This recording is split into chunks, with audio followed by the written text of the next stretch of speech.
नमस्कार, good evening, सत श्रीकाल। एक बार फिर आप तमाम लोगों का स्वागत है क्राइम तक की कहानी के इस एपिसोड में। उम्मीद है पूरी फैमिली अच्छी होगी, अपना और अपनों का ख्याल रख रही होगी। पिछले 42-43 दिनों से, बल्कि अब तो 3 दिन और बचा है, 26 आज 24 हो गया, आज कल परसों महाकुंभ अपने आखिरी पड़ाव पर। महाशिवरात्रि के दिन महाकुंभ का आखिरी दिन, और उसके लेकर वहाँ पर ज़बरदस्त भीड़ है, श्रद्धालु पहुँच रहे हैं। पाप धोने और प्रायश्चित करने का ये सबसे बड़ा मौका महाकुंभ देता है। लेकिन कमाल देखिए, वही कहते हैं इंसानी दिमाग का कोई तोड़ नहीं है कि महाकुंभ में करोड़ों लोग, अब तक 60 करोड़ पार कर चुके हैं जो डुबकी लगा कर आए आस्था की। उनमें से एक शख्स 4 महीने पहले से, यानी कि ये शुरू हुआ जनवरी में, और उसने अक्टूबर से ही एक प्लान बनाना शुरू किया था कि महाकुंभ आ रहा है और महाकुंभ में जाना है। लेकिन पाप धोने के लिए नहीं, पाप करने के लिए जाना है। और उसकी गजब, मतलब सोच क्या कहें उसके दिमाग को। तो यहाँ महाकुंभ के मौके की तलाश में था कि अपनी पत्नी को कत्ल कर ले जाकर। एक और ऐसी कहानी है कि जब एक पति हनीमून के इंतजार कर रहा था कि हनीमून हो तब जाकर वो अपनी पत्नी का कत्ल करे। एनी दीवानी, ये कहानी कुकू एफएम के ऑडियो लर्निंग प्लेटफॉर्म पर मौजूद है। Any Deewani the honeymoon murder, दिलचस्प कहानी, आप वहाँ इसे सुन सकते हैं। लेकिन याद रहे, वक्त तेजी से निकल रहा है और एक बार जब फ्री ट्रायल स्लॉट्स खत्म हो जाएंगे तो फिर ये मौका हाथ से निकल जाएगा। तो इस औसम मौके को मिस मत करें। अभी अपने फ्री ट्रायल लें और क्राइम की बेस्ट स्टोरीज सुनना शुरू करें। After 14 days the subscription plan will be activated. कहानी कुछ यूँ है कि 17 फरवरी को दिल्ली से एक शख्स, जो दिल्ली के एमसीडी म्यूनिसिपल जो कॉरपोरेशन है, म्यूनिसिपल कॉरपोरेशन ऑफ दिल्ली, उसी का एक मुलाजिम, नाम अशोक, अपनी बीवी से कहता है कि तुम्हें महाकुंभ में जाने का, और ये इस बार 140 साल के बाद ये महासंयोग बना है, तो तुम्हें मैं ले चलूँगा डुबकी लगाने के लिए। पत्नी उसकी मीनाक्षी बहुत खुश। अशोक और मीनाक्षी की शादी को करीब 25 साल हो चुके थे और दोनों के 3 बच्चे हैं। वो एमसीडी में काम करता है। तो उसने पत्नी से कहा कि मैं तुम्हें महाकुंभ ले चलूँगा। पत्नी को लगा कि यार इससे अच्छी चीज़ क्या होगी। अब पति पत्नी 17 फरवरी को दिल्ली से निकलते हैं और प्रयागराज पहुंचते हैं। प्रयागराज पहुंचने के बाद ये दोनों संगम नोस पर डुबकी लगाते हैं। डुबकी लगाने के बाद जब ये बाहर निकलते हैं, भीड़ काफ़ी थी, पुलिस वाले उन्हें एक तरफ भेजते हैं। तो वो झूसी वाला इलाका है, वो झूसी वही इलाका जहाँ आपको याद होगा बीच में जो भगदड़ मची थी, करीब 30-36 लोगों की मौत हो गई थी, उनमें झूसी में भी भगदड़ मची थी। तो इन पति पत्नी को पुलिस वाले डायरेक्शन बताते हुए कि इधर से आप जाइए, और वो निकल देते हैं। अब इन्होंने डुबकी लगाई थी शाम को। शाम को डुबकी लगाने के बाद अब ये था कि रात कहीं आराम करें और सुबह जो है प्रयागराज से निकलकर वापस दिल्ली पहुंच जाए। अब रात कहाँ रुके, तो पति पत्नी अब वहाँ से निकलते हैं, झूसी के आगे जाते हैं, कुछ लोकल लोगों से पूछते हैं, प्रयागराज के 1-2 शख्स मिलते हैं। फिर उनसे बातचीत होती है कि कोई एक मिल जाए जहाँ रात को कम से कम आराम कर लें, 4-5-6 घंटे सुस्ता लें, फिर सुबह निकल जाएंगे। पूछते पूछते ये दोनों एक लॉज में पहुँचते हैं। ये लॉज ऐसा था कि एक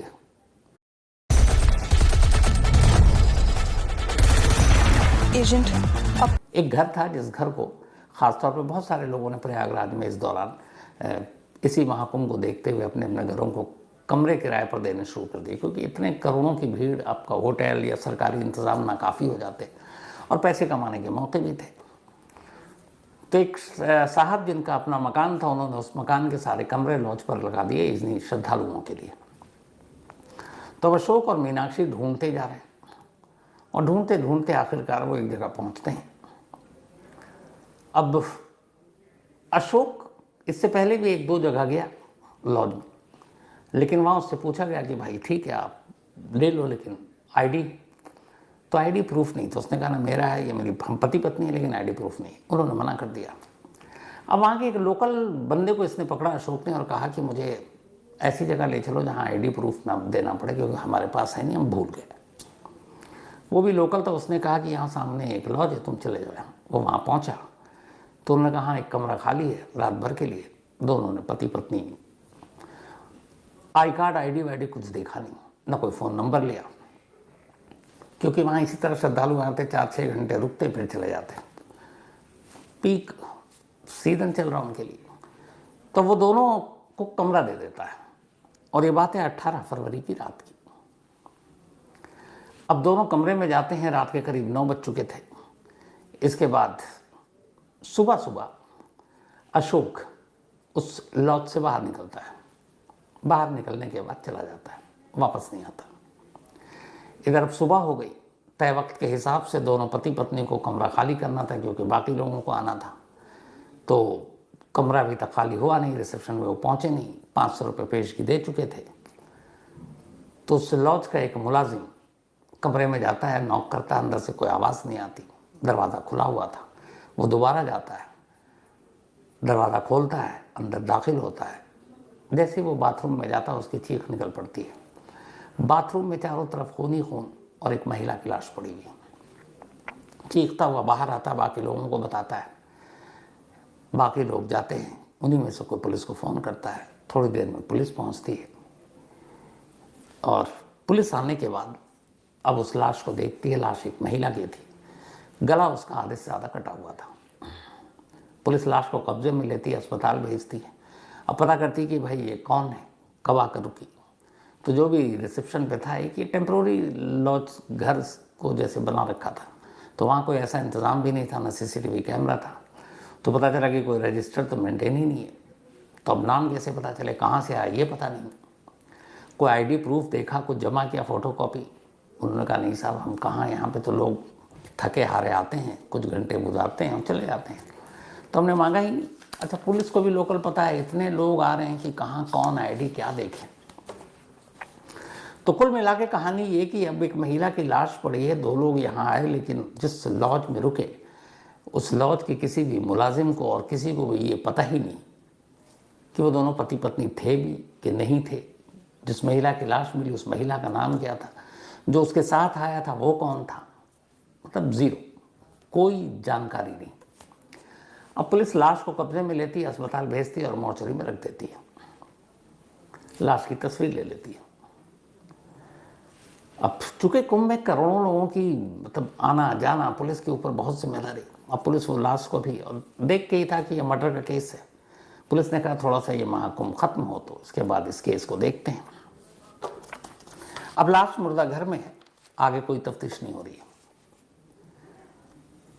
18 के बाद 19, फिर 20 फरवरी की तारीख आई। 20 फरवरी को एक 21-22 साल का लड़का प्रयागराज पहुंचता है। प्रयागराज ट्रेन से जाता है, स्टेशन से बाहर उतरता है और पहले स्टेशन पे जो पुलिस थी उससे कहता है कि महाकुंभ में मेरी माँ आई थी डुबकी लगाने, पर वो लौटी नहीं, गायब हो गई है। और मेरे पापा ने ये कहा है कि हम साथ में थे, डुबकी लगाई और उसके बाद इस भीड़ में वो अचानक उसका हाथ छूटा और वो गायब हो गई। जब महाकुंभ में बहुत सारे लोग गुम होते हैं फिर मिल जाते हैं। तो उसने तस्वीर दिखाई, तो उसने पूछा कि कहाँ डुबकी उबकी लगाई। तब उसने कहा हाँ, ये पापा ने मेरे एक अपने मोबाइल पे एक वीडियो डाला था डुबकी के फ़ौरन बाद का, तो ये वीडियो है। उस रेलवे के पुलिस ने उस वीडियो को देखा और वीडियो देखकर घाट पहचान गया। उसने कहा कि देखो ये उधर झुंझुनू के पास जो है वहाँ जाओ, ये उसी एरिया का है। अब वो वहाँ से भेज देता है, वो पहुँचता है उसी एरिया में। अब वो वहाँ जाने के बाद जब पुलिस वालों से मिलता है तो तस्वीर दिखाता है, कहता है कि ये मेरी मम्मी है और आई थी 17 फरवरी को और उसके बाद से गायब हो गई।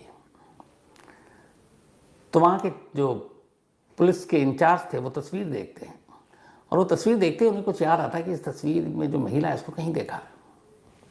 थोड़ी देर तक सोचते हैं, फिर अचानक मुझे याद आता है कि एक लॉज में एक महिला की लाश मिली थी, उसकी तस्वीर ली थी, उसका चेहरा वो मिलता है। इत्तेफाक से वो तस्वीर उनके पुलिस वालों के पास थी। उन्होंने पुलिस वालों को बुलाया और कहा कि वो तस्वीर लेकर आओ जो लाश जिसका मिला था। तो अब वो तस्वीर आती है उस तस्वीर को उस लड़के को दिखाया जाता है। लड़का तस्वीर देखता है, कहता हाँ यही मेरी मम्मी है। अब सच्चाई जानकर वो रोने लगता है। खैर कुछ धोखा ना हो इसके बाद पुलिस उसको कहती है कि चलिए आप मोर्चरी मुर्दा घर में आप पहचान लीजिए। वो लड़का मुर्दा घर पहुँचता है। मुर्दा घर जाने के बाद जब लाश दिखाई जाती है तो वो कपड़ों से और बाकी चीज़ों से अपनी माँ को पहचान लेता है। माँ का कत्ल हुआ था। अब बेटा परेशान, इधर बेटा आया तो अब पुलिस को पहली बार पता चला मरने वाले महिला का नाम मीनाक्षी है, वो दिल्ली की है। और बेटे के बयान के हिसाब से उसकी माँ अपने पापा के उसके साथ 17 फरवरी को प्रयागराज आई थी संगम में डुबकी लगाने के लिए। 18 फरवरी तक सब ठीक था। 18 फरवरी को डुबकी लगाने के बाद उसके फादर ने संगम का एक वीडियो बनाया 28 सेकंड का। 28 सेकंड में उन दोनों की डुबकी की जो वीडियो थी, ज़्यादातर लोग, लाखों करोड़ों लोग अपने अपने स्टेटस पे लगा रहे हैं। तो मीनाक्षी का भी ये वीडियो डुबकी लगाते हुए उसके फादर ने, यानी मीनाक्षी के पति ने, अपने मोबाइल के इस पे व्हाट्सएप के स्टेटस पे लगाया था। पुलिस ने कहा लेकिन तुम्हारे पापा कहाँ हैं? तो उसने कहा पापा का फ़ोन आया 20 तारीख को, बल्कि 19 तारीख को, और उन्होंने कहा कि देर रात फ़ोन आया कि अगर डुबकी लगा कर आए और तुम्हारी मम्मी गायब हो गई, हाथ छूट गया और यहाँ बहुत भीड़ है, ढूंढ रहा हूँ, कहीं मिल नहीं रहा हूँ, परेशान हूँ। और फिर उन्होंने कहा तुम परेशान मत हो, मैं यहाँ जब तक ढूंढूंगा नहीं लौटूंगा नहीं। पर बेटे ने कहा कि मुझे फिक्र हुई क्योंकि पापा भी परेशान है, मम्मी गायब है, उससे पहले भगदड़ की खबर सब सुन चुके थे, तो कुछ भी हादसा हो सकता है। तो बोला इसीलिए मैं प्रयागराज आ गया। अब जब पुलिस ने ये सारी कहानी सुनी तो फिर एक टीम को लगाई कि इस महिला के कत्ल की ज़रा पहले सुलझाओ। अब पुलिस की टीम उस लॉज के पास पहुंचती है। जब लॉज के पास पहुंचती है, वहाँ कोई सीसीटीवी कैमरा नहीं, कोई एंट्री थी नहीं। उस लॉज को जाने वाले रास्तों पर कुछ सीसीटीवी कैमरे लगे थे। तो पुलिस उस टाइमिंग के हिसाब से, जो लॉज वाले ने बताया कि ये लोग 18 फरवरी की रात को आए थे, उस टाइम के आगे पीछे की सीसीटीवी तस्वीरों को खंगालनी शुरू करती है। इत्तेफाक से 2 ऐसी सीसीटीवी तस्वीरें सामने आती हैं जिसमें मीनाक्षी नज़र आती है, उन्हीं कपड़ों में थी, और मीनाक्षी के ठीक पीछे एक शख्स नज़र आता है। अब जब वो तस्वीर पुलिस देखती है तो उसके बेटे को दिखाया जाता है। बेटे का नाम जो है अश्विन है, उम्र 22 साल। तो बेटा पहचान जाता कि हाँ यही मेरे पापा हैं। उसके बाद उस तस्वीर को जब लॉज वाले को दिखाया जाता है कि ये बताओ उस रात ये जो 2 आए थे, पति पत्नी बता रहे थे, इनमें ये दोनों हैं। लॉज वाला पहचान जाता है कि हाँ साहब यही दोनों थे। तो असल में अशोक और उसकी वाइफ मीनाक्षी थे, यही दोनों पहुंचे थे। क्या आप भी स्टॉक मार्केट में इन्वेस्ट करना चाहते हैं पर कंफ्यूज हैं कि कौन सा ऐप चूज करें? Don't worry, download grow. यह है इंडिया। अब ये कंफर्म हो गया कि इस लॉज में अशोक अपनी पत्नी के साथ रुका था। तो क्या कत्ल अशोक ने किया? अब पुलिस के सामने ये सवाल था, लेकिन जब तक अशोक नहीं मिलता सवाल के जवाब मिलते नहीं। अब अशोक को पुलिस ढूंढ रही है, ना वो दिल्ली पहुंचा, ना कहीं प्रयागराज में, ना बेटे से कांटेक्ट कर रहा है। पुलिस का अब शक गहराया। फिर पुलिस ने चाल चली। उसने अश्विन से कहा कि तुम अपने पापा को फ़ोन करते रहो, मैसेज डालते रहो, और जैसे ही फ़ोन उठाए तो तुम्हें कुछ बात करनी है। पुलिस वालों ने बता दिया क्या बात करनी है। इत्तेफाक की बात है कि 2 रोज़ बाद अश्विन ने फ़ोन मिलाया, घंटी बज गई, अशोक ने फ़ोन उठाया। उसने कहा पापा मम्मी मिल गई है, आप यहाँ आ जाइए। तो अशोक को सारी जानकारी तो थी नहीं कि बेटा पुलिस तक पहुँच चुका है। वो सीधे कहता है ठीक है मैं आ रहा हूँ, उसको बताता है किस जगह पे पहुँचना है। वो पुलिस वाले को बताता है। पुलिस वाले उस बेटे के साथ उस जगह पर सादी वर्दी में इंतज़ार कर रहे होते हैं। थोड़ी देर में अशोक वहाँ पहुँचता है और पुलिस उसे दबोच लेती है। दबोचने के बाद अब पुलिस उससे पूछताछ करती है। थोड़ी ही देर में वो सारा खुलासा कर देता है। अशोक मीनाक्षी की शादी को काफ़ी अरसा हो चुका था, लेकिन बाद में अशोक की ज़िंदगी में एक और महिला आ गई। ये बात मीनाक्षी को पता चली। मीनाक्षी उसे टोकती, उससे झगड़ती, और ये झगड़ा आए दिन का चलता रहता। अब चूँकि बच्चे बड़े हो गए थे तो अशोक को लगा क्या करूँ, बट उसे ये भी था कि जब तक मीनाक्षी है तब तक उस दूसरी महिला से वो शादी भी नहीं कर सकता। तो रास्ते से हटाऊं तो पुलिस पकड़ लेगी। तभी वो ये सारी चीज़ें कर रहा था। इसी दौरान में सोशल मीडिया, अखबारों में महाकुंभ की तैयारियों की खबरें न्यूज़ चैनल पर, अखबारों में आने लगी कि इस बार महाकुंभ में 40 से 45 करोड़ लोगों के पहुंचने की उम्मीद। महाकुंभ के पहले दिन जो शाही स्नान है उसमें इतने करोड़ लोगों के पहुंचने की उम्मीद। उसके बाद कब कब शाही स्नान, कौन कौन सा अखाड़ा, किस किस दिन ज़्यादा भीड़, ये सारी चीज़ें उसने देखना पढ़ना शुरू किया। और उसी दिन उसने तय किया कि इससे बेहतर मौका नहीं है। महाकुंभ में वो अपनी पत्नी को ले जाएगा और वो खुशी खुशी तैयार हो जाएगी आस्था की डुबकी लगाने के लिए। और उसी डुबकी के बहाने वो वहाँ एक नया पाप करेगा, अपनी पत्नी को मारेगा। इसके बाद पहले से ही सारी तैयारी, 17 फरवरी को पत्नी को लेकर प्रयागराज पहुंचा और जानबूझकर उसने वो इलाका चुना जहाँ सबसे ज़्यादा भीड़ है, जो झुनून बताया आपको। वहाँ पे इसने डुबकी लगाई शाम को। डुबकी लगाने के साथ वीडियो बनाया, वीडियो को सोशल मीडिया पर अपने व्हाट्सएप पे डाला ताकि पूरे ख़ानदान को, सबको पता चले कि देखो दोनों डुबकी लगा चुके हैं, डुबकी ही लगाने आए थे और दोनों खुश हैं। इसके बाद वो वहाँ से निकला। अब उसका टारगेट ये था कि उसे किसी ऐसी छोटी जगहों पर कोई लॉज या कमरा लेना है, मतलब लॉज में जहाँ एक तो सीसीटीवी कैमरा ना हो और दूसरा कोई आईडी प्रूफ ना मांगे, क्योंकि आईडी प्रूफ देने से फिर खुलासा हो जाएगा। और उसने ये भी रेकी कर रखा था कि इतनी भीड़ है कि यहाँ छोटे छोटे जगहों पे लोगों ने अपने अपने घरों में किराए पे लोगों को रखना शुरू कर दिया। अब चूँकि वो प्रोफेशनल तो है नहीं, तो बस उन्हें पैसे का मतलब है, कुछ घंटों के लिए 500, 700, 1000 रुपये लेते हैं, कहते हैं रात गुजार लो, ये दिन में थके हुए 4-5 घंटे सुस्ता लो और चले जाओ। तो अब उसे ऐसी ही जगह, 2-4 जगह उससे पहले गया अपनी बीवी को लेकर 18 फरवरी की रात, लेकिन वहाँ लोगों ने आईडी प्रूफ मांगा, वो छोड़ दिया। फिर उसने कुछ जगह देखा सीसीटीवी कैमरा है, वो वहाँ से फ़ौरन भागा। आखिर में इस लॉज तक जब वो पहुँचा तो उसने देखा यहाँ आसपास में कोई सीसीटीवी कैमरा नहीं है और यहाँ कोई आईडी प्रूफ नहीं मांग रहा है। उसके लिए बेस्ट जगह थी। कमरे में जाता है, उसके बाद थोड़ा सा रात होने का इंतज़ार करता है। वाइफ इसकी जैसे ही बाथरूम में जाती है, पीछे से जाता है, चाकू अपने साथ लेकर चल रहा था। पूरे दिल्ली से जब ये महाकुंभ पहुंचा तो दिल्ली से ही चाकू लेकर चल रहा था कि पता नहीं प्रयागराज में चाकू मिलेगी कि नहीं मिलेगी।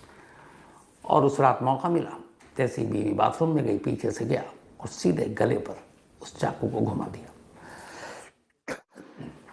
जब उसे यकीन हो गया कि बीवी मर चुकी है, अपना सामान, बीवी के शिनाख्त की कोई भी ज़रूरी चीज़ थी, वो सब उठाया और रात के अंधेरे में निकल गया लाश को छोड़कर।